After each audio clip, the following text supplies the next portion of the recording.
Hello students and welcome to LCS classes. तो बच्चों start करते हैं chapter third motion in a straight line. Chapter third से बच्चों हमारी मैकेनिक्स स्टार्ट हो जाती है और चैप्टर 8 तक आगे इसकी हम स्टडी करने वाले हैं। ठीक है, तो देखते हैं क्या होता है मैकेनिक्स। बच्चों मैकेनिक्स फिजिक्स की वह ब्रांच कहलाती है जिसमें हम मोशन की स्टडी करते हैं, है ना, मोशन से रिलेटेड स्टडी करते हैं। ठीक है, इसको फर्दर हम 3 पार्ट्स में डिवाइड कर सकते हैं, काइनेमेटिक्स, डायनेमिक्स एंड स्टैटिक्स। ठीक है, तो मैकेनिक्स को हम फर्दर 3 पार्ट्स में डिवाइड करते हैं। इसकी स्टडी हम 3 भागों में करते हैं, kinematics, dynamics and statics. Kinematics में बच्चों हम मोशन को डिस्क्राइब करते हैं। ठीक है, उसके कारण का पता नहीं करते। अगर मान लो हमारे पास कोई ऑब्जेक्ट है, वो किसी स्पीड से मूव कर रहा है और अचानक उसकी स्पीड बढ़ जाती है ना, तो हम उस कारण का पता नहीं करेंगे उसकी स्पीड क्यों बढ़ रही है ना, उसके पीछे कारण क्या है, रीजन क्या है। तो काइनेमेटिक्स में हम रीजन्स की स्टडी नहीं करते, हम सिर्फ मोशन से रिलेटेड स्टडी करते हैं, उनसे रिलेटेड टर्म्स की स्टडी करते हैं जिससे हम मोशन को एक्सप्लेन कर सकें। ठीक है, तो कॉज का पता नहीं करते हैं कि क्यों मोशन हो रहा है या कोई ऑब्जेक्ट रेस्ट पर क्यों आ जाता है मूव करते हुए, उसके पीछे क्या कारण है, किसी ऑब्जेक्ट की स्पीड बढ़ती है तो क्यों बढ़ती है। तो ये सारी चीज़ें हम काइनेमेटिक्स में नहीं पढ़ते हैं। ठीक है, काइनेमेटिक्स में कुछ टर्म्स हम आगे स्टडी करने वाले हैं जिससे हम मोशन को डिस्क्राइब करेंगे, जैसे वेलोसिटी हो गया, डिस्प्लेसमेंट, एक्सेलरेशन, इसी तरह की कुछ और टर्म्स हम स्टडी करेंगे। अगर मैं मैकेनिक्स की सेकंड ब्रांच की बात करूं, डायनेमिक्स की, तो डायनेमिक्स में हम कॉज की स्टडी करते हैं। ठीक है, फोर्स की स्टडी करते हैं, क्योंकि मोशन का जो चेंज होता है, अगर कोई ऑब्जेक्ट किसी पर्टिकुलर वेलोसिटी से मूव कर रहा है और अचानक उसकी वेलोसिटी चेंज हो जाती है, तो बच्चों उसके पीछे कारण होता है फोर्स। ठीक है, फोर्स अप्लाई करने पर ऑब्जेक्ट्स की वेलोसिटी चेंज हो जाया करती है। ठीक है, तो हम उस फोर्स की स्टडी करेंगे कि कितने फोर्स लगाने पर कितना ऑब्जेक्ट एक्सेलरेट होगा, क्या उसकी वेलोसिटी में चेंज होने वाला है। ठीक है, तो फोर्स की और फोर्स के क्या इफेक्ट होते हैं मोशन पर, इसकी स्टडी हम करने वाले हैं डायनेमिक्स में। और मैकेनिक्स की जो तीसरी ब्रांच है स्टैटिक्स की हायर क्लासेस में हम स्टडी करते हैं। क्लास 11 में बहुत ज़्यादा इसकी स्टडी नहीं करेंगे, थोड़ा बहुत इसका इंट्रोडक्शन हम पढ़ेंगे जब हम सॉलिड की स्टडी करने वाले हैं, है ना, सेकंड बुक के फर्स्ट चैप्टर में। ठीक है, तो स्टडी क्या होता है, स्टैटिक में बच्चों force acting on a body at rest, कि जब कोई बॉडी रेस्ट पर होती है उस पर डिफरेंट तरीके के फोर्स एक्ट होते हैं, उन फोर्सेस की स्टडी करते हैं। ठीक है, जैसे हमारे पुल वगैरह होते हैं, तो जब बच्चों पुल का निर्माण होता है तो उस समय में हम ये स्टडी करते हैं कि ये पुल कितना वजन सह सकता है ना, इसके ऊपर से हम कितना वेट इसके ऊपर पुल के ऊपर रख सकते हैं ताकि पुल टूटे ना। तो उस केस में वेट क्या करता है, उस पर फोर्स अप्लाई करता है। ठीक है, तो बाकी जो ऑब्जेक्ट रेस्ट पर होते हैं उन पर जो डिफरेंट तरीके के फोर्स लगते हैं, उनका एनालिसिस, उनकी स्टडी हम किस में करते हैं, स्टैटिक में करते हैं। ठीक है, तो स्टार्ट करते हैं बच्चों काइनेमेटिक्स, है ना। अब हमें आगे 2 चैप्टर्स में motion in straight line, motion in plane में काइनेमेटिक्स की बात करनी है। मतलब हमें मोशंस के पीछे क्या रीजन्स हैं उनके बारे में ध्यान नहीं देना है, सिर्फ मोशन को स्टडी करना है, उससे रिलेटेड टर्म्स हमें पढ़नी है। ठीक है, चलिए इसके बाद एक टॉपिक आता है पॉइंट ऑब्जेक्ट। ये बच्चों बहुत इंपॉर्टेंट कॉन्सेप्ट है।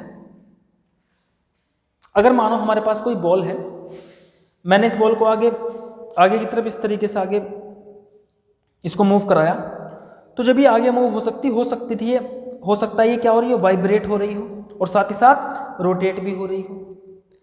लेकिन अगर मुझे ये स्टडी करनी है कितने समय में आगे कितने दूरी तय करेगी, तो उसके लिए मुझे इसके रोटेशन की स्टडी करने की ज़रूरत नहीं है, मुझे सिर्फ इसकी वेलोसिटी देखनी है कि ये आगे कितनी तेज़ी से बढ़ रही है, भले ये घूमते हुए बढ़ रही है, कैसे भी आगे बढ़ रही है, या वाइब्रेट करते हुए बढ़ रही है। तो इसको बच्चों हम क्या करते हैं, उस केस में बॉल को एक पॉइंट ऑब्जेक्ट की तरह ट्रीट करते हैं। एक पॉइंट मान लेंगे इसको कि ये पॉइंट, बॉल की जगह पर ये पॉइंट ले लेंगे, ये पॉइंट v वेलोसिटी से आगे जा रहा है, क्योंकि पॉइंट क्या करता है, ये रोटेट नहीं करता, पॉइंट सीधा आगे बढ़ता है। ठीक है, तो जो ऑब्जेक्ट्स होते हैं मोशन इन स्ट्रेट लाइन में जब हम स्टडी करेंगे तो ऑब्जेक्ट्स को पॉइंट ऑब्जेक्ट्स की तरह ट्रीट किया करेंगे। ठीक है, उनको एक पॉइंट मान लिया करेंगे, पॉइंट मास ऑब्जेक्ट। जैसे अगर हमारे पास कोई कार है और वो 10 किलोमीटर की दूरी तय कर रही है, तो आप देख सकते हो ये जो डिस्टेंस है 10 किलोमीटर, ये कार के साइज से बहुत अधिक है। ठीक है, तो आप पॉइंट ऑब्जेक्ट ये भी बोल सकते हो कि जो हमारा पाथ ये ट्रैवल कर रहा है, डिस्टेंस जो गाड़ी ट्रैवल करी है वो कितनी है 10 किलोमीटर, और उसके मुकाबले इतनी बड़ी डिस्टेंस के मुकाबले हम कार को एक पॉइंट की तरह ट्रीट कर सकते हैं, है ना, एक पॉइंट आगे मूव कर रहा है, तो जिससे हम वाइब्रेशंस और रोटेशंस की स्टडी से बच जाते हैं और ठीक ठाक अप्रोक्सीमेशन कर लेते हैं, है ना, ठीक ठाक भविष्यवाणी कर लेते हैं कि कितने समय में ये कार आगे कितनी पहुंच जाएगी। ठीक है, तो इस तरीके से हम वाइब्रेशंस और रोटेशंस ऑफ ऑब्जेक्ट से बचने के लिए ऑब्जेक्ट्स को, अगर ऑब्जेक्ट्स के द्वारा चली गई दूरी उनके साइज के हिसाब से बहुत अधिक है तो उनको पॉइंट की तरह ट्रीट करते हैं, पॉइंट मास ऑब्जेक्ट की तरह। ठीक है, चलिए आगे बढ़ते हैं। इसके बाद नेक्स्ट बहुत इंपॉर्टेंट टॉपिक है, क्योंकि मोशन और रेस्ट, है ना, इसके इर्द गिर्द ही आगे हमारी स्टडी होने वाली है। तो एक बहुत बड़ी बात जो आपको याद रखनी है, motion and rest both are relative terms. ये जो टर्म्स होती हैं बच्चों, ये रिलेटिव टर्म्स होती हैं, एब्सोल्यूट नहीं होती हैं। रिलेटिव टर्म्स क्या होती हैं तो देखते हैं एक छोटा सा एग्जांपल। अगर हमारे पास एक गाड़ी है और उस गाड़ी में दो बंदे बैठे हुए हैं, एक का नाम ए है दूसरे का बी है, और ये गाड़ी 40 किलोमीटर पर आवर की रफ्तार से आगे बढ़ रही है। एक और बंदा सी जो रोड पर स्थिर खड़ा हुआ है। अभी ये क्वेश्चन उठता है कि क्या ए मोशन में है या रेस्ट पर है। अगर आप देखो मोशन में हम किसको बोलते हैं, कोई ऑब्जेक्ट मूव कर रहा होता है हमारे रेस्पेक्ट में। ठीक है, अगर मेरे पास कोई ऑब्जेक्ट है और टाइम के साथ उसकी पोजीशन वो मेरे से क्या कर रहा है, मेरे रेस्पेक्ट में वो मूव कर रहा है, तो मैं कहूँगा वो क्या है, मोशन में है। और अगर वो टाइम के साथ उसकी पोजीशन चेंज नहीं कर रही है ना, वो एक पॉइंट पर स्थिर बैठा हुआ है, तो मैं क्या कहूँगा वो बंदा क्या है, रेस्ट पर है। इसी तरीके से अगर मैं ए की बात करूँ बी के रेस्पेक्ट में, तो देखो बी के रेस्पेक्ट में ए की डिस्टेंस चेंज नहीं हो रही है भाई, क्योंकि जब गाड़ी आगे बढ़ेगी तो बी और ए दोनों गाड़ी के अंदर बैठे हुए हैं, दोनों साथ साथ आगे बढ़ रहे हैं। तो बी के रेस्पेक्ट में ए क्या है बच्चों, रेस्ट पर है। अगर आप बी से पूछो कि भाई क्या ए मूव कर रहा है, तो वो कहेगा नहीं, ए क्या है मेरे रेस्पेक्ट में, रेस्ट पर है। अभी भी उससे मेरी और उसकी दूरी क्या है, समान है। लेकिन अगर मैं सी के से तुलना करूं तो सी क्या है बंदा, ये फुटपाथ पर है और गाड़ी आगे की तरफ मूव कर रही है, तो ए के सी के रेस्पेक्ट में ए क्या कर रहा है, आगे की तरफ मूव कर रहा है। ठीक है, तो सी के रेस्पेक्ट में ए क्या हो गया, मोशन में हो गया, और बी के रेस्पेक्ट में ए क्या है, रेस्ट पर है। आई बात समझ में। तो मोशन एंड रेस्ट क्या है, रिलेटिव टर्म्स है, डिपेंड करता है आप कहां से एनालाइज कर रहे हैं। अगर आप बी के हिसाब से देखेंगे तो ए मूव नहीं कर रहा है, ये रेस्ट पर है, और सी के हिसाब से देखेंगे तो ए मूव कर रहा है। तो मोशन को डिस्क्राइब करने के लिए आपको एक रेफरेंस पॉइंट चुनना पड़ता है जहां से आप एनालाइज कर रहे हैं। अगर वो रेफरेंस पॉइंट मैं गाड़ी के ऊपर चुनता हूं, ठीक है, तो गाड़ी के अंदर की सभी वस्तुएं क्या होंगी, इस रेफरेंस पॉइंट से रेस्ट पर होंगी, और जो बाहर के ऑब्जेक्ट्स हैं, अगर ये मैंने कोई रेफरेंस पॉइंट डी चुना है कि भैया मोशन को मैं इस पॉइंट से एनालाइज करूंगा, यहां से मैं डिस्टेंस मेजर करूंगा, तो जब गाड़ी आगे बढ़ेगी तो ये पॉइंट आगे बढ़ेगा, तो इससे सी की डिस्टेंस इंक्रीज हो रही है, तो इस रेफरेंस पॉइंट से सी मोशन में आ जाएगा, है ना। ये क्या बोलेगा, इस रेफरेंस पॉइंट से देखा जाए तो सी क्या कर रहा है, पीछे की तरफ मूव कर रहा है, क्योंकि अभी डिस्टेंस कम है, जब गाड़ी आगे मूव होगी तो डिस्टेंस बढ़ जाएगी। ठीक, इसी तरीके से अगर आप कोई रेफरेंस पॉइंट ग्राउंड पर चुनते हैं, अगर सी बंदा यहाँ से मोशन को एनालाइज कर रहा है ना, इस पॉइंट के रेस्पेक्ट में, तो इस पॉइंट के रेस्पेक्ट में गाड़ी आगे बढ़ रही है तो गाड़ी मोशन में है। ठीक है, तो मोशन एंड रेस्ट क्या है, रिलेटिव टर्म्स हैं। आपको एक रेफरेंस पॉइंट चुनना पड़ता है जिसके रेस्पेक्ट में आप मोशन को एनालाइज करोगे। ठीक है, तो ये बहुत इंपॉर्टेंट है, याद रखेंगे आप। तो need to specify a reference point. ठीक है, नोट करिए इसको, आगे बढ़ते हैं।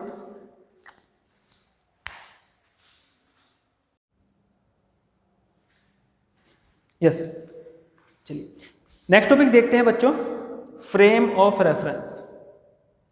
ठीक है, फ्रेम ऑफ रेफरेंस जैसा कि अभी हमने पढ़ा था, मोशन को डिफाइन करने के लिए हमको एक रेफरेंस पॉइंट चुनना पड़ता है जिस पॉइंट से हम मोशन को एनालाइज करते हैं।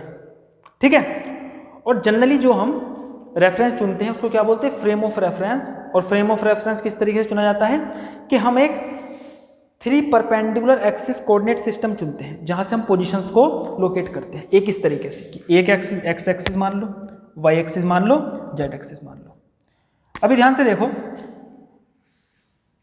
अगर हमारे पास कोई ऑब्जेक्ट इस पॉइंट पर है, ठीक है, इस पॉइंट पर ये रहा, मान लो इस तरीके से, तो इसका कुछ एक्स कोऑर्डिनेट हो सकता है, इसका कुछ हाइट है तो वाई कोऑर्डिनेट हो सकता है। अगर ये बोल्ड से बाहर की तरफ है, अंदर की तरफ है, तो ये जेड डायरेक्शन में भी इसका कुछ पोजीशन कोऑर्डिनेट। अभी इसका जेड डायरेक्शन में पोजीशन कोऑर्डिनेट कितना है, 0, क्योंकि ये बोल्ड के प्लेन में है।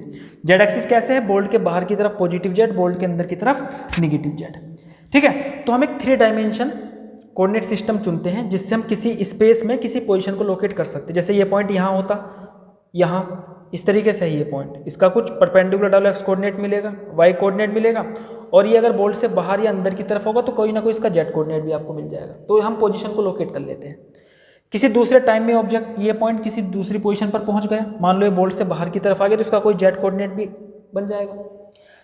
ठीक है, तो अगर इस ऑब्जेक्ट का मान लेते हैं किसी दूसरे टाइम में ये किसी दूसरी पोजीशन पे पहुंचा, वहां पर इसके कोऑर्डिनेट है x2 y2 z2। ठीक है, इसको भी आगे डिटेल में स्टडी करेंगे आने वाले चैप्टर्स में, 3 डायमेंशन कोऑर्डिनेट सिस्टम को।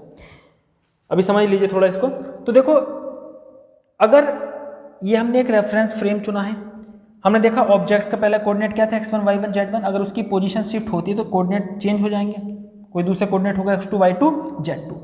तो इससे हमें क्या पता चल गया, ये ऑब्जेक्ट क्या हुआ है, मूव हुआ है with respect to this frame of reference, क्योंकि हम यहाँ से इसको एनालाइज कर रहे हैं।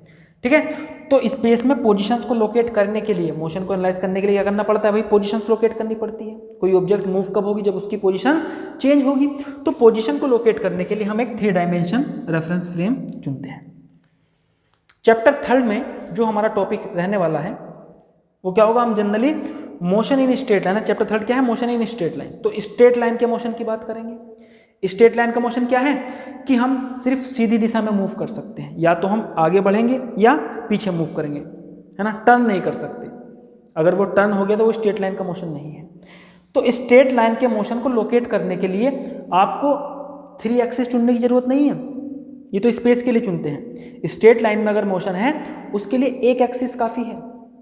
जैसे ठीक है, तो फर्ज करिए बच्चों ये बंदा है और ये बंदा आगे की तरफ मूव कर रहा है, और ये क्या इसका जो मोशन है वो 1 डायमेंशन, मतलब या तो ये आगे बढ़ेगा या पीछे की तरफ मूव करेगा, टर्न नहीं हो सकता। ठीक है, ये रेस्ट्रिक्शन है 1 डायमेंशन मोशन की। एक डायमेंशन होगी, या तो ऐसे जाएगा या वापस आएगा। तो हम एक एक्सिस बना सकते हैं। मान लो मैं इसको इस पॉइंट से एनालाइज कर रहा हूँ, मुझे पता है ये साइड वाइज या ऊपर नीचे नहीं जा सकता, ये सिर्फ आगे या पीछे बढ़ सकता है। एक डायमेंशन का मोशन क्या हो गया, तो आगे जाएगा या पीछे जाएगा, पीछे मूव कर सकता है। तो हम इसके मोशन के डायरेक्शन में क्या बना लेंगे, एक नंबर लाइन चुन लेंगे, एक एक्सिस चुन लेंगे, और वहां पर पोजीशंस लोकेट कर देंगे 1 2 3 4। इस पॉइंट से मैं इस बंदे को एनालाइज कर रहा हूँ, मैंने देखा किसी टाइम t1 पर ये 2 पोजीशन पर है, तो इसका पोजीशन कोऑर्डिनेट क्या हो गया, 2 हो गया। ठीक है, अब पोजीशन कोऑर्डिनेट y डायरेक्शन में हमें नहीं लेना, क्योंकि ये तो एक ही डायरेक्शन में मूव करने वाला, y में तो मूव ही नहीं कर रहा। किसी दूसरे टाइम पर अगर ये आगे बढ़ेगा तो 4 पोजीशन पे पहुंच सकता है टाइम t2 पर, तो उस समय पर पोजीशन कोऑर्डिनेट कितना हो गया, 4 हो गया। तो चेंज इन पोजीशन क्या हो गया, 4 - 2, इतनी पोजीशन इसकी क्या हो गई, चेंज हो गई। ठीक है, अगर ये पीछे की तरफ आया वापस मुड़ के, तो किसी टाइम पर 1 पे हो सकता है या इधर -2 पे हो सकता है, तो इसका पोजीशन कोऑर्डिनेट क्या हो जाएगा, -2। तो इसकी पोजीशंस को लोकेट करने के लिए एक लाइन काफ़ी है। मतलब 1 डायमेंशन मोशन को अगर हमें एनालाइज करना है तो हम एक एक्सिस चुन सकते हैं in the direction of motion, वहीं से हम उसको एनालाइज कर सकते हैं। ठीक है, वहीं से पोजीशंस को लोकेट कर सकते हैं। अगर हमारे पास 2 डायमेंशन मोशन है, मतलब ये बंदा मानो यहाँ पर देखो 2 डायमेंशन क्या होता है मोशन, 2 डायमेंशन होता है बच्चों प्लेन का मोशन। ठीक है, मानो यहाँ पर कोई ऑब्जेक्ट था, वो आगे बढ़ रहा था, जब तक वो सीधा चलता रहा उसका मोशन 1 डायमेंशन था, या वो पीछे आ सकता है 1 डायमेंशन। लेकिन अगर ये ऊपर की तरफ टर्न हो गया और ऊपर मूव करने लगा, तो ये मोशन क्या हो गया, 2 डायमेंशन की। ऑब्जेक्ट पूरे प्लेन पर मूव कर सकता है, ये स्ट्रेट लाइन में मूव ना करके ये प्लेन में मूव कर रहा है, आगे बढ़ता है, इधर बढ़ता है, ऊपर की तरफ टर्न हो जाता है, नीचे की तरफ टर्न हो जाता है। तो इस तरीके से ऑब्जेक्ट की पोजीशंस को लोकेट करने के लिए आपको एक 2 डायमेंशन कोऑर्डिनेट सिस्टम चुनना पड़ेगा, जिसमें 2 परपेंडिकुलर एक्सिस होंगी, एक एक्सिस, एक इसके परपेंडिकुलर वाई एक्सिस। ठीक है, तो यहाँ पर आप देख सकते हो, मान लो ये ऑब्जेक्ट किसी टाइम t1 पर ए पॉइंट पर था, तो इसका एक्स कोऑर्डिनेट कितना है 2, वाई कोऑर्डिनेट कितना है 3। किसी टाइम 2 पर ये बी पॉइंट पर पहुंच गया, तो देखो इस पॉइंट का x perpendicular double x axis पर एक्स कोऑर्डिनेट कितना 3, वाई कोऑर्डिनेट कितना 4। इस तरीके से कोऑर्डिनेट लिखने आपने पोजीशंस को लोकेट करना 10th क्लास में मैथ में पढ़ा होगा। ठीक है, कोऑर्डिनेट ज्योमेट्री में। किसी तीसरे टाइम पर ये सी पोजीशन पर पहुंच गया, ठीक है, इसका पोजीशन कोऑर्डिनेट 4 है और 3, 4,3। तो ये 2 डायमेंशन मूव कर रहा है, कभी एक्स डायरेक्शन में भी आगे बढ़ रहा है, साथ ही साथ वाई में भी आगे बढ़ रहा है। अगर मान लो सिर्फ वाई में मूव करे तो 2, 3 किसी टाइम पर वो ये यहाँ पर पहुँच सकता है, तो एक्स कोऑर्डिनेट चेंज नहीं होगा लेकिन वाई कोऑर्डिनेट चेंज हो रहा है, ठीक है। तो 2 डायमेंशन मोशन को एनालाइज करने के लिए, पोजीशंस को लोकेट करने के लिए हमको क्या मानना पड़ता है, हमको एक 2 डायमेंशन 2 परपेंडिकुलर एक्सिस चुननी पड़ती है, और सिंगल लाइन के मोशन के लिए एक एक्सिस काफ़ी है। और अगर मान लो ये जो ऑब्जेक्ट था ये बोल्ट के ऊपर भी उड़ सके और बोल्ट के अंदर भी जा सके, तो इसका मोशन 3 डायमेंशन का हो जाएगा। ये प्लेन में तो मूव कर ही रहा है लेकिन ये प्लेन से ऊपर भी उठ रहा है, मतलब ये स्पेस में मूव कर रहा है, तो उसके लिए इस तरीके का सिस्टम आपको चुनना पड़ेगा, ठीक है। तो हम मोशन को एनालाइज करने के लिए एक फ्रेम ऑफ रेफरेंस चुनते हैं। जैसे अगर हम अपने पीछे एग्जाम्पल की बात करें तो मैं एक फ्रेम ऑफ रेफरेंस इस पॉइंट पर अटैच कर सकता हूं और यहां से मोशन को एनालाइज कर सकता हूं। तो इस फ्रेम ऑफ रेफरेंस के हिसाब से देखा जाए तो यहां से बी के कुछ पोजीशन कोऑर्डिनेट होंगे, क्योंकि ये आगे गाड़ी मूव कर रही है तो इसके पोजीशन कोऑर्डिनेट भी क्या हो जाएंगे, चेंज होते रहेंगे। तो ये जो बी पॉइंट है या बी जो बंदा है ये इस फ्रेम ऑफ रेफरेंस के हिसाब से, जहाँ से हम इसको एनालाइज कर रहे हैं इस फ्रेम से, इस फ्रेम के हिसाब से ये मोशन में है। अगर मैं फ्रेम ऑफ रेफरेंस गाड़ी के साथ अटैच कर दूँ, कोई 3 एक्सिस का मैंने सिस्टम चुन लिया, परपेंडिकुलर एक्सिस का, X dash Y dash Z dash, कोई 3 एक्सिस मान ली। अभी गाड़ी मूव कर रही है और रेफरेंस जो जहाँ से हम एनालाइज कर रहे हैं, है ना, इस पॉइंट से एनालाइज करेंगे मोशन को, तो ये गाड़ी के साथ अटैच है फ्रेम, मतलब गाड़ी जहाँ जाएगी फ्रेम भी साथ साथ मूव करेगा। तो इस फ्रेम के हिसाब से बी की डिस्टेंस चेंज नहीं होगी, इसके पोजीशन कोऑर्डिनेट सेम रहने वाले हैं, क्योंकि ये कोऑर्डिनेट्स, ये पूरा का पूरा फ्रेम ऑफ रेफरेंस, पूरा सिस्टम भी तो साथ साथ चल रहा है इस तरीके से। अगर बी आगे बढ़ेगा, बी की मानो यहाँ पर कोई पोजीशन थी, कोई पर्टिकुलर डिस्टेंस थी, कोई इसकी एक्स वाई जेड कोऑर्डिनेट थे, जब ये आगे बढ़ेगी गाड़ी तो ये फ्रेम ऑफ रेफरेंस भी क्या है, गाड़ी के साथ अटैच, इसके साथ साथ चल रहा है।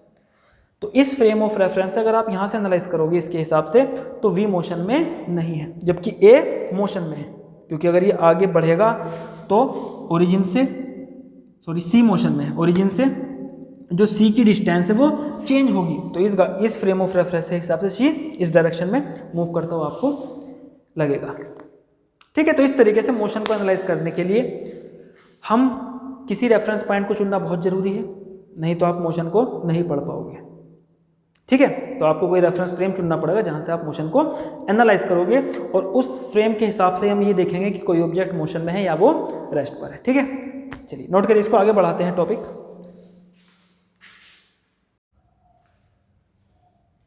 यस, बढ़ाते हैं बच्चों चैप्टर को आगे। नेक्स्ट टॉपिक है हमारा डिस्टेंस एंड डिस्प्लेसमेंट, ठीक है। पढ़ते हैं इसको, देखेंगे ध्यान से। अभी देखो ये हमने एक प्लेन में मोशन को दर्शाया है, तो ये एक्स एक्सिस हो गई है, वाई एक्सिस होगी, यहाँ से हम पोजीशंस को लोकेट करेंगे। एक ऑब्जेक्ट इनिशियल ए पॉइंट पर था, ठीक है, वो इस तरीके से मूव करा उसने, ए से इस तरीके से गया, सी से होते हुए वो बी पॉइंट पर पहुंच गया, ठीक है। ए पॉइंट पर मान लीजिए ए पोजीशन पर क्या है, उसका घर है, और बी पोजीशन पर क्या है, उसका ऑफिस है जहाँ वो वर्क करता है, ठीक है। तो ए से बी तक पहुंचने के लिए उसने ये वाला पाथ चुना, ए से पहले मूव करता हुआ सी तक गया, सी से मूव करता हुआ बी तक गया, ठीक है। अगर मैं आपसे पूछूं उसने कितना डिस्टेंस ट्रेवल किया, तो आप ये टोटल डिस्टेंस चेक कर लें क्या, जितनी उसने पाथ लेंथ चली है, ठीक है। टोटल पाथ लेंथ क्या, जितना उसने ट्रेवल किया है। तो अगर मैं टोटल ये डिस्टेंस कैलकुलेट कर लूँ, ये पाथ लेंथ निकाल लूँ, तो मुझे पता चल जाएगा उसने कितना डिस्टेंस ट्रेवल किया, ठीक है। अब शाम हुई, ऑफिस की छुट्टी हो गई, वो घर को वापस आया, ठीक है। फिर से उसने यही पाथ चुना, बी से सी पर गया, सी से ए पर गया। अगेन मैंने कहा डिस्टेंस कैलकुलेट करो, तो ये पाथ लेंथ कैलकुलेट कर लिया आपने, तो सेम ही आएगी। ए से बी तक जब वो सी के थ्रू मूव किया, या बी से सी से होते हुए ए तक आया, दोनों केस में डिस्टेंस क्या ही सेम आई। क्या इन दोनों बातों में कुछ अंतर है, ठीक है। तो बच्चों इन दोनों बातों में बहुत बहुत बड़ा अंतर है। क्यों? क्योंकि सुबह जब उसने डिस्टेंस ट्रेवल की थी ये, तो वो घर से ऑफिस की तरफ ऑफिस पहुंचा था, और शाम को जब उसने डिस्टेंस ट्रेवल की तो वो ऑफिस से वापस घर आया। तो यहाँ पे बच्चों डायरेक्शन का बहुत बड़ा फर्क है, ठीक है। कि एक तरीके की डायरेक्शन जब उसने चूज़ की तो वो घर से ऑफिस पहुंच चुका था, और जब अपने उसने डायरेक्शन को चेंज किया तो वो ऑफिस से घर आ गया था। तो डिस्टेंस जो है डायरेक्शन के बारे में कुछ नहीं बताती, ये तो सिर्फ बताती है भाई डिस्टेंस ट्रेवल 2 किलोमीटर 3 किलोमीटर जो भी ये टोटल पाथ लेंथ इसने ट्रेवल की होगी। तो डिस्टेंस हमें डायरेक्शन के बारे में बच्चों कुछ नहीं बताती। हमें ये नहीं पता था इतनी डिस्टेंस चल के वो ऑफिस जाएगा, कहीं और जाएगा, कहीं भी पहुंच सकता है। उसको 3 किलोमीटर चलना है तो भले उसको ऑफिस के लिए उसको पाथ लेंथ कवर 3 किलोमीटर करनी पड़ती है, तो जरूरी थोड़ी है वो ऑफिस जाए, 3 किलोमीटर के लिए कहीं भी पहुँच सकता है। ठीक है, तो यहाँ पर चीज़ों को समझने के लिए, मोशन को एनालाइज करने के लिए हमें डायरेक्शन चाहिए थी, और उसी के लिए हमने एक नई क्वांटिटी बनाई, दैट इज डिस्प्लेसमेंट। ठीक है, डिस्प्लेसमेंट एक ऐसी क्वांटिटी जिसके पास मैग्नीट्यूड तो था, है ना, जिसका कुछ मैग्नीट्यूड तो था, साथ ही साथ इसके पास डायरेक्शन थी। ठीक है, और आगे देखेंगे हम कि डिस्प्लेसमेंट की मदद से मोशन को बहुत आसानी से एनालाइज कर सकते हैं। ठीक है, ध्यान से देखो, अगर मैं ए और बी के बीच की डिस्टेंस की बात करूं तो डिस्टेंस कहलाएगी जो टोटल पाथ लेंथ ये ट्रेवल किया है, और ए और बी के बीच की अगर वो घर से ऑफिस पहुंचा है तो बच्चों डिस्प्लेसमेंट कहलाती है straight line distance between initial and final position. उसकी पहली पोजीशन क्या थी, उसका घर, उसकी दूसरी पोजीशन क्या थी, उसका ऑफिस, उसके बीच में एक स्ट्रेट लाइन से उसको जोड़िए दोनों पॉइंट को और उनके बीच की दूरी कैलकुलेट कीजिए। वो जो दूरी आएगी वो क्या आएगी, डिस्प्लेसमेंट का मैग्नीट्यूड आएगा, और डायरेक्शन क्या होती है, from initial to final position. ये एरो क्या दिखा रहा है, डायरेक्शन को अलोंग ए बी के अलोंग इसकी डायरेक्शन हो जाएगी। ठीक है, तो अगर मान लीजिए भले ये जो पाथ लेंथ है 3 किलोमीटर है, लेकिन ये जो मेरी डिस्प्लेसमेंट आई है 1 किलोमीटर आई है, मुझसे कोई पूछे ठीक है कि ये बंदा कहाँ गया, मुझे बताना ये ऑफिस गया है, तो मैं क्या कह दूंगा, बी की तरफ इशारा कर दूंगा कि भाई 1 किलोमीटर इस दिशा में चले जाओ, 1 किलोमीटर इस दिशा में चले जाओ, सामने वाली दिशा में आप ऑफिस पहुंच जाओगे, उसके ऑफिस पहुंच जाओगे। ठीक है, तो हमारे पास डायरेक्शन आ गई थी, तो डायरेक्शन से हम चीज़ों को आसानी से एक्सप्लेन कर सकते थे। जैसे मान लीजिए यहाँ से कोई मंदिर जो 1 किलोमीटर की दूरी पर है, अगर मुझसे कोई पूछे भाई मंदिर कहाँ है, मैं उससे कह दूँ भाई 1 किलोमीटर दूर जाना है आपको, 1 किलोमीटर दूरी पर मंदिर है। जब तक मैं उसको दिशा नहीं बताऊंगा तो 1 किलोमीटर किधर, मंदिर तो इस तरफ है, हो सकता है वो किसी दूसरी तरफ चला जाए, 2 किलोमीटर चला जाए, मंदिर उसको मिलेगा ही नहीं। ठीक है, तो डिस्प्लेसमेंट ने काम काफ़ी आसान कर दिया था, तो मैं उसको सीधा बोल सकता हूँ भाई 1 किलोमीटर सीधा चले जाइए, वहाँ पर मंदिर है। वो बात कोई भी चुन सकता है, सीधा जा सकता है या घूम के किसी दूसरे रास्ते, उसको अंदाजा लग जाएगा कि भाई उस दिशा में मंदिर है ना, डायरेक्शन पता चल गई। तो डिस्प्लेसमेंट ने काम काफ़ी आसान कर दिया था, हम डिफरेंट पोजीशंस को लोकेट करके डिस्प्लेसमेंट की मदद से मोशन को एक्सप्लेन कर सकते थे। ठीक है, तो डिस्प्लेसमेंट बच्चों एक क्वांटिटी होती है जिसके पास मैग्नीट्यूड भी होता है, डायरेक्शन भी होता है, और इस तरीके की क्वांटिटी को हम क्या बोलते हैं, वेक्टर क्वांटिटी बोलते हैं। और जिस क्वांटिटी के पास सीधा सीधा मैग्नीट्यूड होता है, डायरेक्शन नहीं होता है, उनको बोलते हैं स्केलर। स्केलर वेक्टर में बहुत ज़्यादा डिफरेंस है। अभी क्योंकि स्ट्रेट लाइन मोशन की हमें स्टडी करनी है, तो स्ट्रेट लाइन में हमारे पास 2 ही डायरेक्शन है, आगे की तरफ या पीछे की तरफ।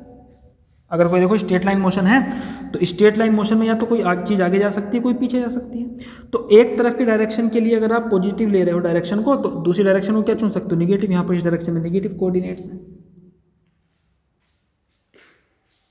ठीक है, और जो वेक्टर्स क्वांटिटी होती है, इनके एडिशन के सब्ट्रैक्शन के लिए हम अलग से नियम पढ़ते हैं।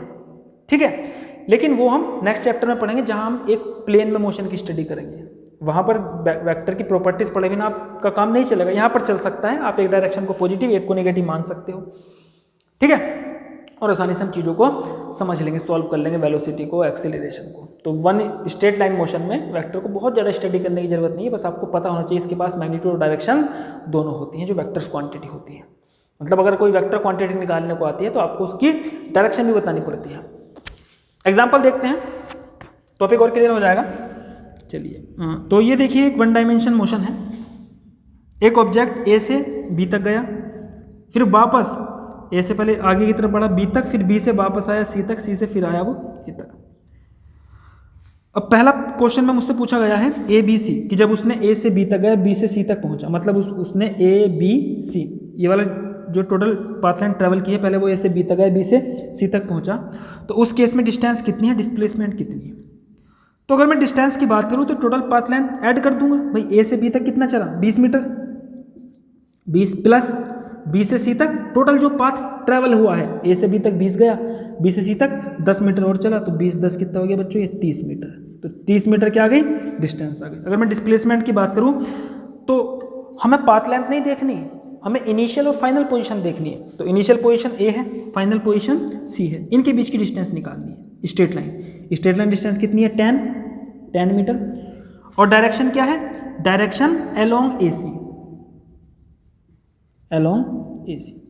अगर आप देखो मैं आपको यहाँ पर बताऊँ डिस्प्लेसमेंट की, भाई जो ऑब्जेक्ट की फाइनल पोजीशन है वो मैं डिस्प्लेसमेंट की मदद से बता सकता हूँ। क्या कहूँगा मैं कि यहाँ से O से उसकी जो फाइनल पोजीशन है वो कहाँ पर है 10 मीटर अलोंग AC, कि AC की डायरेक्शन में, इस डायरेक्शन में 10 मीटर चले जाइए, इस डायरेक्शन में 10 मीटर चले जाइए, आपको उसकी पोजीशन मिल जाएगी ऑब्जेक्ट की।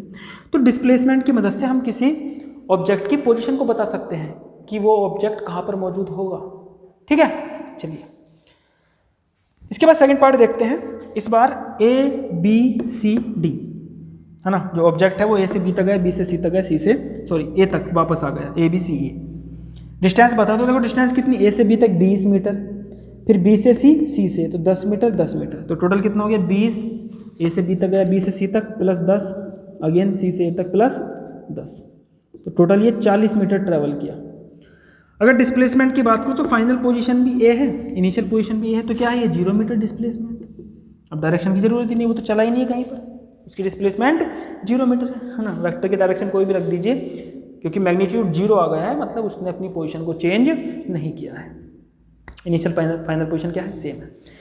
ठीक है, तो आपको आया होगा समझ में डिस्टेंस और डिस्प्लेसमेंट का कॉन्सेप्ट। आगे बढ़ते हैं बच्चों, बहुत इंपॉर्टेंट टॉपिक आने वाला है, average speed. It is the total path length travel divided by the total time interval. खत्म। बस आपको ये याद रखना है, ऑब्जेक्ट की जिस टाइम इंटरवल के बीच में आपसे एवरेज स्पीड पूछी गई होगी, वो टोटल टाइम इंटरवल में ऑब्जेक्ट ने टोटल पाथ लेंथ कितनी ट्रेवल की है, उनका जो रेशियो होता है, total path length travel divided by कितने समय में, कितनी दूरी तय की गई कितने समय में, ये जो रेशियो होता है ये हमें क्या बताता है, एवरेज स्पीड बताता है ऑब्जेक्ट की, एवरेज स्पीड। ठीक है, चलिए अगर हमें ग्राफ दिया हो पाथ लेंथ और टाइम के बीच में, ये क्या है पाथ लेंथ ट्रेवल, तो किसी t1 टाइम पर जो पाथ लेंथ है वो कितनी ट्रेवल कर चुका था d1, और किसी t2 टाइम पर जो टोटल पाथ लेंथ ट्रेवल है वो कितनी है, वो d2 है।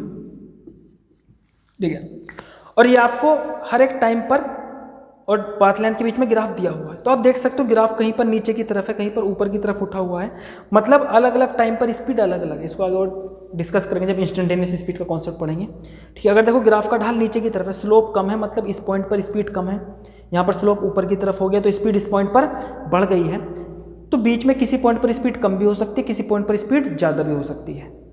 ठीक है, हमें क्या निकालनी है, एवरेज स्पीड निकालनी है t1 से t2, इनिशियल पॉइंट और फाइनल पॉइंट। तो उसमें आप क्या करना है, पाथ लेंथ और टाइम के बीच में, या डिस्टेंस पाथ लेंथ, दूसरे तरीके से इसको डिस्टेंस बोल सकते हो, डिस्टेंस और टाइम के बीच में जो ग्राफ है, आपको अगर ए बी के बीच की एवरेज स्पीड चाहिए तो आप एक स्ट्रेट लाइन खींचिए ए बी से गुजरती हुई, और उस स्ट्रेट लाइन का क्या निकाल दीजिए, स्लोप निकाल दीजिए। इस स्ट्रेट लाइन का जो स्लोप आएगा वही क्या कहलाएगा बच्चों, एवरेज स्पीड कहलाएगा। और अगर ये कॉन्सेप्ट आप नहीं समझ पा रहे हो स्लोप का, तो आप मेरी पीछे डेरिवेटिव वाले वीडियो को एक बार देख लेना। ठीक है, वहाँ से आपको क्लियर हो जाएगा। ठीक है, तो एवरेज स्पीड अगर मुझे ग्राफिकली निकालनी है तो slope of the straight line passing through A and B, तो ए बी से स्ट्रेट लाइन खींचो, इसका स्लोप क्या होता है, y2 minus y1 upon x2 minus x1। y2 coordinate कितना d2, total distance till time t2 minus d1। ठीक है, डिस्टेंस टिल टाइम t1, तो ये क्या हो गया, चेंज इन डिस्टेंस, क्योंकि t1 से t2 तक उसने कितनी डिस्टेंस ट्रेवल की, d1 से d2 तक, तो ये क्या हो गया, चेंज इन डिस्टेंस, या path length travel between this time interval divided by time interval that is t2 minus t1। ठीक है, तो path length travel between t2 minus t1, ये क्या हो गया d2 माइनस d1, और टाइम इंटरवल कितना हुआ t2 माइनस t1, इनका रेशियो क्या मिल जाएगा, हमें एवरेज स्पीड मिल जाएगा। ठीक है, तो फॉर्मूला आपको याद रखना है सीधा सीधा, total distance travel upon total time interval, ये हमें क्या देता है, एवरेज स्पीड देता है। ठीक है, चलिए आगे बढ़ते हैं और देखते हैं कुछ न्यूमेरिकल इस पर बेस्ड। यस, आगे देखते हैं बच्चों इंस्टेंटेनियस स्पीड। अभी हमने एवरेज स्पीड तो देख लिया, लेकिन जब कोई ऑब्जेक्ट डिस्टेंस ट्रेवल करता है तो वो हमेशा एक पर्टिकुलर स्पीड से आगे नहीं बढ़ता, ठीक है, कभी उसकी स्पीड कम भी हो सकती है, कभी उसकी स्पीड ज़्यादा भी हो सकती है। तो किसी इंस्टेंट पर, किसी एक पर्टिकुलर टाइम पर उसकी स्पीड कितनी होगी, उसको हम बोलते हैं instantaneous speed, speed at an instant. देखते हैं वो क्या होती है इंस्टेंटेनियस स्पीड।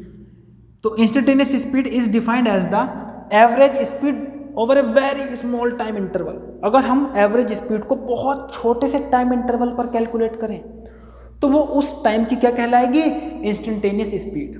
क्योंकि स्पीड निकालने के लिए आपको टाइम के कोई 2 पॉइंट चाहिए, ठीक है, कि किसी पर्टिकुलर टाइम पर ऑब्जेक्ट ने कितनी डिस्टेंस मूव की है, तभी तो आप स्पीड निकाल पाओगे, डिस्टेंस अपॉन टाइम।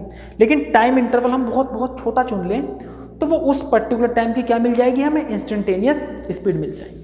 ठीक है, तो इसको हम डिनोट किस तरीके से करेंगे कि change in distance upon change in time, और लिमिट डेल्टी टेंड्स टू जीरो का मतलब है कि टाइम लगभग कितना है, जीरो है, पर जीरो नहीं है। जीरो रखोगे तो समथिंग अपॉन जीरो कैसे सॉल्व करोगे, तो जीरो से थोड़ा अधिक है पर लगभग जीरो है। इसको ही हम क्या कहते हैं, d d upon d t, rate of change of distance with respect to time. ठीक है, अगर मैं इसको ग्राफिकली डिनोट करूँ, एक तरफ पाथ लेंथ या डिस्टेंस चुनूँ और दूसरी तरफ टाइम चुनूँ, तो अगर मुझे ए पॉइंट पर इंस्टेंटेनियस स्पीड चाहिए तो D T distance time curve का जो स्लोप होता है वही क्या होता है, स्पीड होता है। तो ए पॉइंट पर क्या डालिए बच्चों, टेंजेंट डालिए, ए पॉइंट पर टेंजेंट डालिए और उस टेंजेंट का जो स्लोप होगा वही क्या हो जाएगा, इंस्टेंटेनियस स्पीड हो जाएगा। ठीक है, डिस्टेंस टाइम कर्व में ग्राफ पर जो स्लोप होगा वही क्या हो जाएगा, इंस्टेंटेनियस स्पीड हो जाएगा। ठीक है, और इस कॉन्सेप्ट को अच्छे समझने के लिए एक बार आप डेरिवेटिव की मेरे द्वारा बनाई हुई वीडियो देख लीजिए कैलकुलस प्ले लिस्ट में, तो आपको ये बहुत अच्छे समझ में आ जाएगा। ठीक है, अगर डेरिवेटिव नहीं आपने पढ़ा है तो ये चीज़ आपको पल्ले नहीं पड़ेंगी। ठीक, चलिए ध्यान से देखेंगे।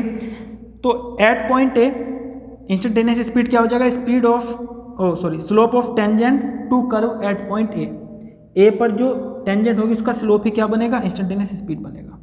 ठीक है, तो ए पॉइंट के जो दूसरा पॉइंट टाइम का लेंगे वो बिल्कुल पास में लेंगे, है ना। ये जो देखो हमने 2 पॉइंट चुने हैं टाइम के, ये जो डेल्टी इनके बीच का टाइम इंटरवल बना है वो लगभग जीरो है, और उस छोटे से टाइम इंटरवल में छोटी सी डिस्टेंस जो ट्रेवल हुई है, ठीक है, डिस्टेंस के पॉइंट, वो क्या है, वो डी डी क्या है, change in distance over this small time interval. ठीक है, और इस छोटे से टाइम इंटरवल को डेल्टी टेंड्स टू जीरो को क्या लिखते हैं, हम डी लिखते हैं। ठीक है, तो यहाँ पर हमारा इंस्टेंटेनियस स्पीड का फॉर्मूला क्या है कि D d upon d T, change in distance upon change in time over very small time interval. ठीक है, और अगर आपको डिस्टेंस और टाइम में कोई रिलेशन पता है तो आप डेरिवेटिव की मदद से बहुत आसानी से इसको सॉल्व कर सकते हैं। डेरिवेटिव के कुछ फॉर्मूले मैंने आपको वहाँ पर लिखा रखे हैं, आगे कोई क्वेश्चन आएगा तो करेंगे इसको। चलिए, अब इस जो कॉन्सेप्ट हमने स्पीड का पढ़ा इस पर बेसिस कुछ क्वेश्चन देखते हैं। पहले एवरेज स्पीड का एक क्वेश्चन है,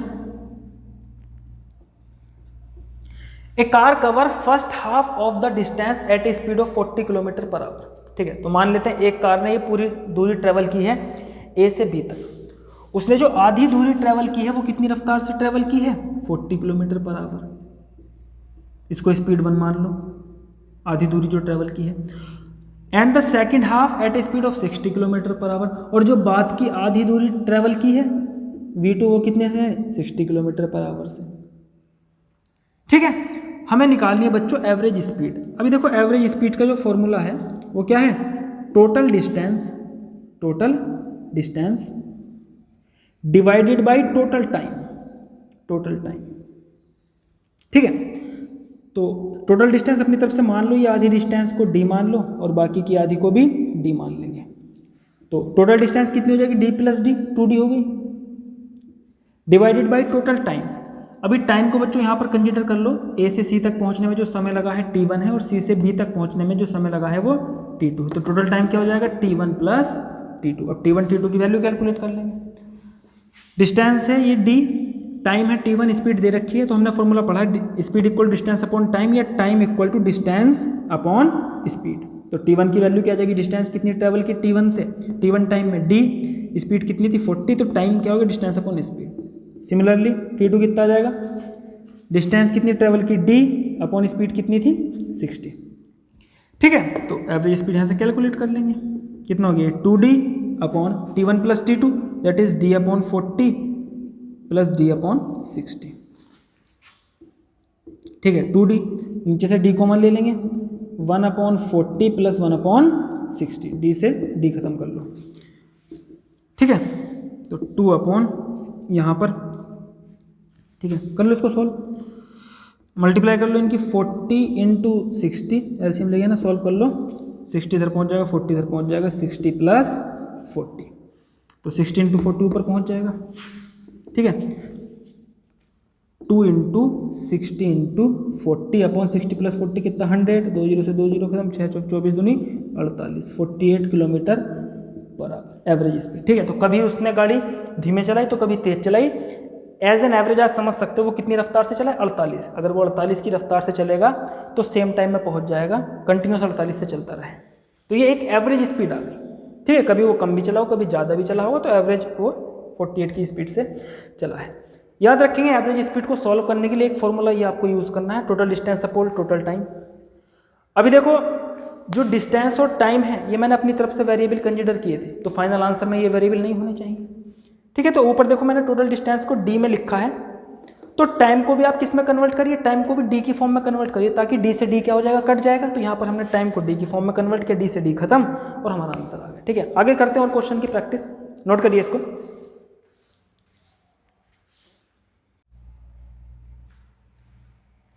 यस, आगे देखते हैं बच्चों नेक्स्ट न्यूमेरिकल।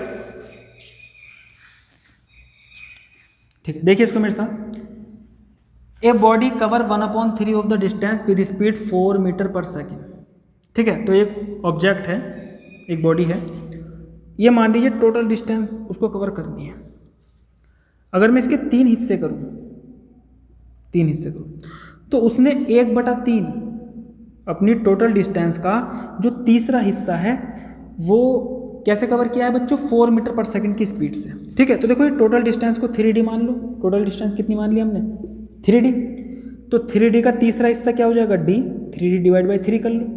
तो उसने 3D तो टोटल डिस्टेंस चली है, उसमें से जो D डिस्टेंस चली है वो कितनी स्पीड से चली है, 4 metre per second, 4 metre per second से चली है। ठीक है, आगे, and remaining part of the distance was covered with 2 metre per second for half of the time and 6 metre per second for another half of the time. अभी इसको point ले लो A, B, C। ठीक है, अब ध्यान से देखो, remaining distance कितनी बची, 2D, भाई 3D में से 1/3 डिस्टेंस जो D है वो तो 4 मीटर पर सेकेंड से चली है, जो बची हुई डिस्टेंस है उसमें आधा समय तो वो 2 मीटर पर सेकेंड से चला और बाकी का आधा समय 6 मीटर पर सेकेंड से चला।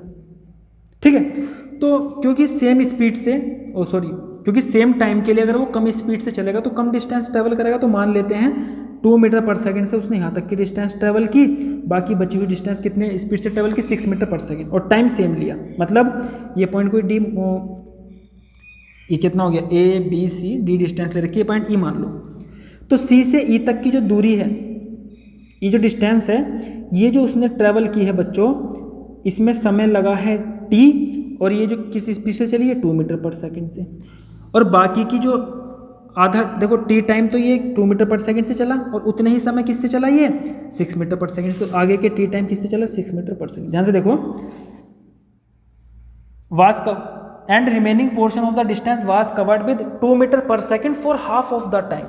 तो अगर ये बाद में टोटल टाइम 2T चला है तो T समय तक 2 मीटर पर सेकंड से चला and 6 metre per second for another half of the time, और बाकी का टाइम ये 6 मीटर पर सेकंड से चला। मतलब 2 मीटर पर सेकंड से अगर ये T समय तक चला है तो 6 मीटर पर सेकंड से भी T समय तक चला है, बराबर बराबर समय चला है। अब हमें बच्चों एवरेज स्पीड निकालनी है, तो ध्यान से देखो, एवरेज स्पीड का formula V average, total distance कितनी मानी हमने, 3D divided by total time. अब यहाँ से यहाँ तक के समय को कितना मान लो, T1, ये समय लगा T, ये समय लगा T, तो टोटल टाइम कितना हो जाएगा, T1 plus T plus T। क्योंकि हमें डिस्टेंस और D और T अपनी तरफ से हमने वेरिएबल माने, इनको कैंसिल आउट करना पड़ेगा, तो नीचे टाइम को भी डिस्टेंस की फॉर्म में लिखने की कोशिश करो। तो देखो टाइम डिस्टेंस अपॉन स्पीड होता है, तो T1 की वैल्यू डिस्टेंस कितनी है, ये D अपॉन स्पीड कितनी है, 4, तो T1 की वैल्यू आ गई D अपॉन 4। अब मुझे ये नहीं पता ये कितनी डिस्टेंस है, इस डिस्टेंस को यहाँ से यहाँ तक की मैंने D1 मान लिया और बाकी की डिस्टेंस को D2 मान लिया। ठीक है, तो यहाँ से अगर मैं D1 डिस्टेंस कैलकुलेट करूँ, ध्यान से देखो, डिस्टेंस क्या होता है, स्पीड इनटू टाइम, ये फॉर्मूला है डिस्टेंस का। तो D1 डिस्टेंस अगर कैलकुलेट करूँ तो D1 डिस्टेंस किसके बराबर होगी, D1 डिस्टेंस, क्योंकि देखो टोटल डिस्टेंस यहाँ से यहाँ तक की कितनी है, 2D, तो 2D को आप लिख सकते हो D1 plus D2, D1 plus D2। मैं चाहता हूँ टाइम में और D में रिलेशन निकालें, तो D1 को T की फॉर्म में लिखूंगा, तो ये डिस्टेंस कितनी है d1, स्पीड कितनी है 2, टाइम लगा है t, तो distance equal to speed into time, तो d1 की वैल्यू क्या आ जाएगी t इंटू 2t आ गई d1 की वैल्यू, प्लस d2 की वैल्यू कितनी आ जाएगी, तो d2 के लिए टाइम लगा है t, स्पीड है 6, तो 60 आ जाएगी, 60 इक्वल टू कितना आ जाएगा ये 2d। अगर इसको मैं सॉल्व करूँ तो 2d इक्वल टू 6 और 2 8t, तो t की वैल्यू कितनी आ गई बच्चों 2 4 जा, और ये 4 इधर डिवाइड में आ जाएगा d/4, तो t की वैल्यू भी d/4 आई।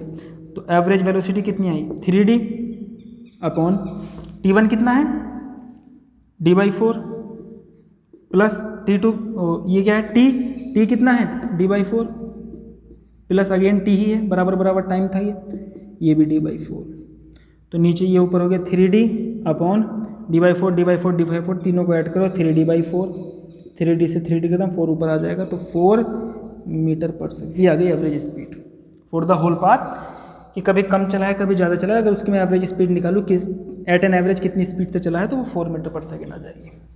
ठीक है, चलिए आगे देखते हैं नेक्स्ट क्वेश्चन। डिस्टेंस दिया है, देखो डिस्टेंस टाइम में रिलेशन दिया है, ध्यान से समझेंगे, बहुत इंपॉर्टेंट है, और यहाँ से आप थोड़ा बहुत डेरिवेटिव का यूज़ करना भी सीख जाओगे। आपको डिस्टेंस टाइम में रिलेशन दिया गया है और आपसे पूछा गया है इंस्टेंटेनियस स्पीड निकालो एट टाइम 3 सेकेंड, 3 सेकेंड पे इंस्टेंटेनियस स्पीड क्या है। तो अगर आपको स्पीड और टाइम में कोई रिलेशन पता चल जाए तो टाइम की वैल्यू 3 सेकंड रख के इंस्टेंटेनियस स्पीड आ जाएगी, 3 सेकंड पे स्पीड कितनी थी। ठीक है, तो हम क्या करेंगे बच्चों, हम डिस्टेंस का derivative with respect to time calculate करेंगे, क्योंकि इंस्टेंटेनियस स्पीड का भी हमने फॉर्मूला निकाला था, कितनी होती है इंस्टेंटेनियस, कितनी होती है derivative of distance with respect to time, तो d/dt है ना, और डेरिवेशन सॉल्व करने के लिए हमें कुछ रिलेशन चाहिए डिस्टेंस टाइम में, ये रिलेशन मिल गया, d की वैल्यू क्या पुट करो 3t² प्लस t। ठीक है, तो 2 के एडिशन के लिए डेरिवेटिव का फॉर्मूला मैंने आपको बताया है, डिफरेंशिएशन किसका होगा 3t² का अलग हो जाएगा प्लस टाइम का अलग d/dt इंटू t। अगर आप इसका डिफरेंशिएशन करोगे पावर t तो कांस्टेंट है, 3 तो कांस्टेंट ऐसे ही रहेगा, t की पावर 1 आगे आ जाएगी, 1 पावर कम हो जाएगी, तो 2t की पावर 2 - 1। भैया डेरिवेटिव के फॉर्मूले पढ़ लेना, अगर डेरिवेटिव नहीं करोगे, आपने डेरिवेटिव वाली वीडियो नहीं देखी तो ये चीज़ समझ में आपको नहीं आएगी।